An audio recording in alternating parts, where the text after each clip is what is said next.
გამარჯობა. მოდით დღეს მოგიყვებით 4 ქართველზე, რომლებმაც თავიანთი უზარმაზარი ქონება არა საკუთარი თავისთვის, არამედ მთელი ქვეყნის მომავლის ასაშენებლად გამოიყენეს. და ეს არ არის უბრალოდ ამბავი ფულზე. არა, ეს არის ისტორია ხედვაზე, პასუხისმგებლობაზე და იმაზე, თუ როგორ იქმნება სინამდვილეში ერის იდენტობა. მოდით დავიწყოთ ერთი შეხედვით ძალიან მარტივი კითხვით. ვინ ან რა აშენებს ერის კულტურულ და ინტელექტუალურ საძირკველს? პასუხი: დამიჯერეთ, შეიძლება იმაზე საინტერესო აღმოჩნდეს, მიდრე გეგონიათ. საქმე იმაშია, რომ ის არ იქნება მხოლოდ კაბინეტებში რაღაც დეკრეტებით, კანონებით ან პოლიტიკური გადაწყვეტილებებით. ეს პროცესი ბევრად უფრო ღრმაა, ბევრად უფრო პიროვნული. სინამდვილეში, ერის ნამდვილი არქიტექტორები ხშირად ისინი არიან, ვინც საკუთარ პირად წარმატებას საერთო საზოგადოებრივ საქმედ აქცევენ. ხო და მოდით სწორედ ასეთი ადამიანების ისტორიას ჩავუღრმავდეთ. იცით, ყველაფერი ხომ განათლებით იწყება. ჩვენი დღევანდელი გმირები პირველ რიგში სწორედ ასეთი ადამიანები იყვნენ, რომლებმაც მიიღეს პროგრესული ევროპული განათლება და ეს ცოდნა ისევ თავიანთ სამშობლოში დააბრუნეს. დავიწყოთ დავით სარაჯიშვილით. ის არ იყო იცით უბრალოდ ბიზნესმენი. ის იყო მეცნიერი, ქიმიისა და ფილოსოფიის დოქტორი. აბა წარმოიდგინეთ, მე-19 საუკუნეში, როცა ასეთი რამ უშვიათესი ფუფუნება იყო, მან ევროპის საუკეთესო უნივერსიტეტებიდან ჩამოიტანა ცოდნა, რომელიც მერე ქართული წარმოების საფუძვლად აქცია. და ნახეთ რა ხდება, თითქმის 1 საუკუნის მერეც კი ეს ტრადიცია ისევ ცოცხალია. გივი ზალდასტანიშვილი, რომელიც ემიგრაციაში გაიზარდა, სწავლობდა სორბონასა და ჰარვარდში, ანუ ეს სწრაფვა მსოფლიო დონის ცოდნისკენ თაობებს აერთიანებდა. კარგი, მაგრამ მარტო ცოდნა ხო არ გმარა, საჭიროა კაპიტალიც. მოდით, ახლა ვნახოთ, როგორ აქციეს ამ ხედვაზე ორიენტირებულმა ადამიანებმა თავიანთი იდეები წარმატებულ, შეიძლება ითქვას ბიზნეს იმპერიებად. სარაჯიშვილის წარმატება იცით რაღაც ჰაერიდან არ მოსულა. ეს იყო რკინის ლოგიკა, ზუსტი გათვლა და მეცნიერული მიდგომა. ის არ ეყრდნობოდა რაღაც მითებს, არამედ ფაქტებს. შეისწავლა, გაანალიზა, ჩამოიტანა იმ დროის საუკეთესო ტექნოლოგია და შექმნა პროდუქტი, რომელმაც სრულიად ახალი სტანდარტი დააწესა. და შედეგი? შედეგი იყო ფანტასტიკური. სულ რაღაც 1 წლეულში მისი საწარმოები მთელ რეგიონს მოედო. და აი, წარმოიდგინეთ, პარიზის სოფლიო გამოფენაზე ოქროს მედლის აღება რას ნიშნავდა. ფაქტობრივად ეს იყო აღიარება თვითონ კონიაკის სამშობლოში. ნამდვილი ფურორი იყო, აბა რა. მაგრამ სარაჯიშვილი ერთადერთი ტიტანი ნამდვილად არ ყოფილა.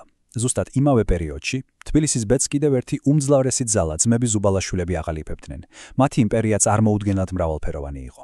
ვაჭრობდნენ ინდოეთთან, აშენებდნენ პირველ შაქრის ქარხანას კავკასიაში. ანუ ისინი ეკონომიკის ნაწილი კი არ იყვნენ, ისინი თვითონ ქმნიდნენ ამ ეკონომიკის საძირკველს.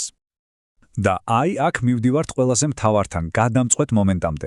ამ ადამიანებისთვის სიმდიდრის დაგროვება არასდროს ყოფილა თვითმიზანი. ეს ციტატა ფაქტობრივად მთელი მათი ფილოსოფიაა. მთავარ ის კი არ არის რამდენს გამოიმუშავე, არამედ ის, თუ რას გააკეთებ მერე ამ ფულით. და სწორედ აქ იწყება სულ სხვა ისტორია. ქონების შექმნიდან გადავდივართ ერის შექმნაზე. და ეს არ იყო უბრალოდ ქველმოქმედება, იცით, რასაც ეს მეწარმეები აკეთებდნენ, ეს იყო ერთგვარი ეროვნული ვენჩურული კაპიტალიზმი. ისინი სტრატეგიული ინვესტორები იყვნენ, რომლებიც აფინანსებდნენ კულტურის, განათლების და სოციალური პროგრესის სტარტაპებს. 3 მილიონი. უბრალოდ დაფიქრდით. იმ დროისთვის ეს წარმოუდგენელი ასტრონომიული თანხა იყო. მან ფაქტობრივად მთელი თავისი ნაშრომი და ქონება ქვეყანას, ქართველ ხალხს დაუტოვა. და ეს არ იყო უბრალოდ შემოწირულობა, ეს იყო ერის განვითარების დეტალური გეგმა. აი შეხედეთ ამ ანდერძს. აქ გასაოცარი მხოლოდ თანხა კი არა, სტრატეგიაა. ეს ხომ პირდაპირ საზოგადოების ფუნდამენტი და მშენებლობის გეგმაა. აფინანსებს წერა-კითხვას, ანუ ერის გონებას, საავადმყოფოს, მის ფიზიკურ ჯანმრთელობას და თეატრს, მის სულს. სარაჯიშვილს ესმოდა, რომ ძლიერი ერი რთული ეკოსისტემაა და მან ინვესტიცია მის ყველა ნაწილში ჩადო. მაგრამ იცით რა არის ამ ციფრებზე და თანხებზე ბევრად უფრო მნიშვნელოვანი? ადამიანები, რომლებმაც ამ ფულით ისარგებლეს. აი ამ სიაში ქართული კულტურის გიგანტები არიან. მათი ტალანტი ალბათ ვერასდროს განვითარდებოდა სრულად ამ მეცენატების მხარდაჭერის გარეშე. ეს იყო ინვესტიცია, რომელმაც შექმნა ქართული კულტურის ოქროს ფონდი. ამ სიტყვებში ალბათ მთელი მისი ფილოსოფია. მას საკუთარი შვილი არ ჰყავდა, მაგრამ მთელ ახალგაზრდობას საკუთარ შვილებად თვლიდა. ეს იყო პიროვნული პასუხისმგებლობის უმაღლესი დონე, რომელიც სცილდებოდა ოჯახურ საზღვრებს და მთელ ერს მოიცავდა. ზუბალაშვილები ზუსტად იგივე მასშტაბით აზროვნებდნენ, ოღონდ თავისი, უნიკალური ხედვით. ისინი სარაჯიშვილს კი არ იმეორებდნენ. კულტურული ინსტიტუტების დაფინანსებასთან ერთად მათ გახსნეს სამადლო, უფასო სასადილო და ეს არ იყო უბრალოდ გაჭირებულთა დაპურება, ხომ ხვდებით? ეს იყო ღრმა განაცხადი, რომ ერის პროგრესს აზრი არ აქვს, თუ მისი ყველაზე მოწყვლადი ნაწილი მიტოვებულია. ისინი ინვესტიციას დებდნენ როგორც ერის კულტურულ მწვერვალებში, ისე მის საბაზისო ადამიანურ საჭიროებებში. აი ეს შედარება არის საოცრად საინტერესო. ორი სრულიად სხვადასხვა ეპოქა, ორი სრულიად განსხვავებული მიდგომა, მაგრამ მიზანი აბსოლუტურად ერთი და იგივე: განათლების გზით ქვეყნის გაძლიერება. წინამძღვრი შულმა შექმნა პრაქტიკული სასოფლო-სამეურნეო სკოლა, რომელიც ზუსტად მაშინდელ საჭიროებებს პასუხობდა, ზალძასტანის შულმა კი თანამედროვე აკადემია გლობალური გამოწვევებისთვის. ეს ქველმოქმედების სულის უწყვეტობას ამტკიცებს. და ბოლოს მოდით ვისაუბროთ იმაზე, რასაც დღესაც კი შეგვიძლია ხელით შევეხოთ. მათ ყველაზე თვალსაჩინო მემკვიდრეობაზე. იმ შენობებზე, რომლებსაც ყოველდღიურად ვხედავთ და რომლებიც მათი გულუხობის ჩუმი, მაგრამ ძალიან ხმამაღალი მოწმები არიან. აბა როგორ გამოიყურება ეს მემკვიდრეობა დღეს? ეს ისტორია არქივებში კი არ დეს, ჩვენს თვალწინა, თბილისის ქუჩებში. ეს უბრალოდ შენობების სიარ არის. ეს ქალაქის კულტურული და ინტელექტუალური გულია. უნივერსიტეტი, კონსერვატორია, თეატრი, ეს ინსტიტუტები თაობებს აყალიბებდნენ და დღესაც აყალიბებენ.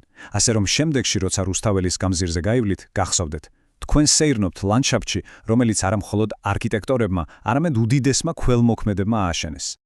და ეს მარტო ჩვენი დღევანდელი გადმოსახედიდან არ ჩანს ასე. მოусმენეთ, რას ამბობდა მათი თანამედროვე, უდიდესი მოაზროვნე ნიკო ნიკოლაძე.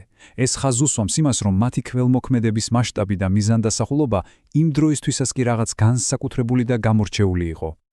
ასე რომ თუ შევაჯამებთ, რა გამოდის? ეს ადამიანები არ ყოფილან უბრალოდ წარმატებული ბიზნესმენები. ისინი იყვნენ ერის მშენებლები. ადამიანები, რომლებმაც თავიანთი რესურსებით, ფულით, გონებით და ენერგიით შექმნეს ის კულტურული და ინტელექტუალური გარემო, რომელზეც ჩვენ დღეს ვდგავართ. და მოდით დავასრულოთ ზაქარია ჭიჭინაძის ამ ფაქტობრივად წინასწარმეტყველური სიტყვებით. სარაჯიშვილის და სხვა მეცენატების მემკვიდრეობა ცოცხლობს არა მხოლოდ შენობებში, არამედ იმ თაობებში, რომლებმაც მათი წყალობით მიიღეს განათლება და შექმნეს ჩვენი ქვეყნის მომავალი. მათი ისტორია კი დღეს ჩვენ გვიტოვებს ერთ ძალიან მნიშვნელოვან კითხვას: ვინ არიან დღევანდელი ერის არქიტექტორები?